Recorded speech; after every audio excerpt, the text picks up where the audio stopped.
పూరా లోకల్. ఏదైతే banana fibre అంతా కూడా వేస్ట్ అవుతుంది. నాకు చాలాసార్లు ప్రైమ్ మినిస్టర్ గారు కనపడినప్పుడు మాతో డిస్కషన్ వచ్చినప్పుడు మీ దగ్గర బనానా ఉంది, దాన్ని అంతా వేస్ట్ చేస్తున్నారు, ఎందుకు మీరు దాన్ని ఉపయోగించకూడదని అడిగారు. కానీ నాకు అప్పుడు సొల్యూషన్ దొరకలా. నిన్న సొల్యూషన్ దొరికింది.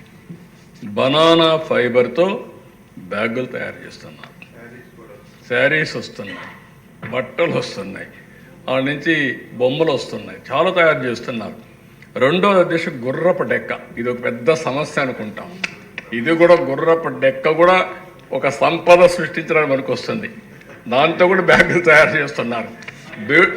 మీ జిల్లాలో అయితే మీరు ప్రొక్లైన్ పెట్టి చేశారు, మీరు చాలా అవస్థపడ్డారు. ఇప్పుడు మీరు కూడా దాన్ని అందరికీ తయారు చేస్తే గుర్రపు డెక్క కూడా ఒక సర్క్యులర్ ఎకానమీలో సంపద సృష్టించే పరిస్థితి వస్తుంది, వాల్యూ చైన్కి ఉపయోగపడుతుందని చెప్పి కూడా నేను మీకు తెలియజేస్తున్నా. ర్యాపిడో మీకు అందరికీ ఐడియా ఉంది, ఓబరైజేషన్ ఇన్ ట్రాన్స్పోర్టేషన్, వీళ్ళతో ఒక ఒప్పందం చేశాం.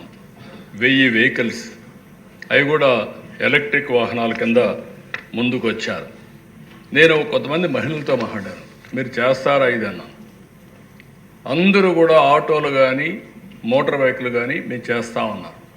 ఒక ఆడబిడ్డ చదువుకొని ఉద్యోగం చేస్తామంటే నేను కూడా తీసుకున్నానండి అని ముందుకు వచ్చింది. ఏమమ్మా నువ్వు చేస్తామంటే, ఆఫీస్కి పోయేటప్పుడు తిరిగి వచ్చేటప్పుడు నాకు సమయం ఉన్నప్పుడు నేను డ్రాప్ చేస్తే 10 రూపాయలు అదనంగా ఆదాయం వస్తుంది, అందుకే నేను ర్యాపిడోలో మెంబర్గా చేరుతున్నానని చెప్పి ఆవిడ చెప్పే పరిస్థితి వచ్చింది. అంటే ప్రతి ఒక్కరు కూడా ఆలోచిస్తున్నారు. నేను ఒకటే మిమ్మల్ని అందరినీ కోరుతున్నా, పని కల్పించడం మన బాధ్యత, అందరూ పని చేయించడం కూడా అవసరం.